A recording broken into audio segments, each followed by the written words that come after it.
Now, the other thing the book is about is individuals. Now, I'm sure here in Virginia, and I'm not counting the military here, there's probably somebody in this room at some stage who's applied for a government job, federal government job, and who's willing to admit it. Maybe not. Look, I know that if you apply for a federal government job in this country, you need an FBI security clearance, right? Well, you're supposed to. For many years that was the case. Depends on the and job. they can go through your underwear drawers. They can check out your family background, your drug history, overseas travel, education, any dodgy uncles you might have had, associations with radical groups. Because they need to be able to trust you, folks. Because you might be guarding state secrets one day, guarding the president, a nuclear facility. You might be able to influence public policy. They need to be able to trust you. And fair enough. But what happens if you're a young radical who hangs around with the Communist Party, been to Cuba a couple of times, but you're not really identified as a communist, but you've got a lot of union and communist friends who control the local Democrat Party. And they sort of put a suit and tie on you and tell you you're going to stand for Congress. And they get you elected, and you get put on the Science and Technology Committee, or the Homeland Security Committee, or the Defence Committee, or the Intelligence Committee, or any one of a number of sensitive committees. And you have access to all sorts of secrets, the ability to scour the bowels of the federal government for what you want, and the ability to influence public policy on a huge scale. How much security clearance do you need for that, folks? Big fat zero, right? Zero. Because the people are supposed to vet the candidates, right? And the media is supposed to help them do it, right? How's that one working out for you? They're doing a good job? Look, if you were a Cuban or a North Korean or a Chinese or an Iranian intelligence officer, and you had the ability, you had a lot of friends in the US Labour movement and communist movement who had the ability to put one of their people into your Congress and get whatever information they wanted and influence public policy in certain directions, would you be doing your job if you didn't take advantage of that opportunity? Do you think they don't take advantage of that opportunity? Do you think they're that stupid that they wouldn't be putting people into your Congress when there's absolutely nothing there to stop them? I'll tell you straight. You've got people, the Congressional Black Caucus goes down to Cuba on a regular basis.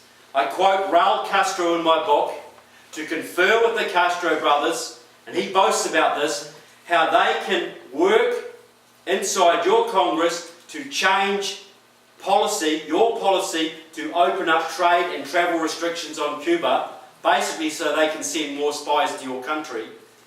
He boasts about that. What do you call it when someone goes from your country to an enemy country to help them against you? What's that called, folks? Traitor. Is there a bit of a penalty for that? It used to be, didn't it? It was quite a serious one. It was at least a misdemeanor, wasn't it? But that's going on all the time, folks. This is nothing unusual. You've got people like John Conyers, 50-year history with the Communist Party USA on the Judiciary Committee. You've got Rosa DeLauro, one of your senior Democrats, one of your top Democrats, best friends with Joel Fishman, head of the Connecticut Communist Party. She has an office in the headquarters of the Connecticut Communist Party. Photos in my book of them hugging together. Joel Fishman is the daughter-in-law of a known Soviet spy, Victor Perlo. Her job in the Communist Party is to liaise with the Democrats and run coordinated electoral policies. You've got Patty Murray out of Washington State, Senator, long-time connections to the Communist Party.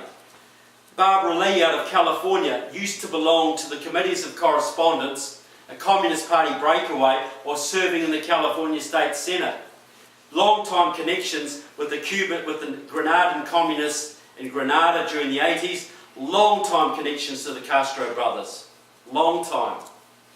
You've got Raul Grijalva, used to write for the Communist Party publication. Tammy Baldwin, the freshman senator from Wisconsin, long-time member of a support network that is helping the Colombian narco-terrorists in that country. You've got Danny Davis and Jan Schakowsky and Jerry Nadler, all card-carrying members of Democratic Socialist America while serving in your Congress. You've got Judy Chu out of California. Looks like butter wouldn't melt in her mouth. Lovely looking Chinese lady, always the nicest haircut you've ever seen, lovely dress sense. She goes over to China on a regular basis to build bridges between your countries. Over in China, she talks, "I am coming home." The Chinese press refers to her as their representative in your Congress. She worked back in 1979, I was just down in Greensboro, North Carolina. In 1979, this little Maoist communist group got in a bit of aggravation with the KKK. They provoked the KKK, they were fighting each other. That erupted in a street gun battle in Greensboro, North Carolina, with machine guns, and 5 members of the Communist Workers' Party were shot dead. Judy Chu was one of their people folks. She still works today with former members of the Communist Workers' Party. Now, while she's going to China every couple of years, working to build bridges between your two countries. There are at least 100 members of your House, and I'd say 20 senators, who wouldn't pass a basic security clearance to clean the toilets at any military base in your country. And neither would your president. Could that be a bit of an issue? You know, you can fix everything else, folks. You can fix your education and your tax system and your justice system. But if you've got 100 people in your House and probably 20 in your Senate who are basically working knowingly or unknowingly for the other side, where are you going to go, folks?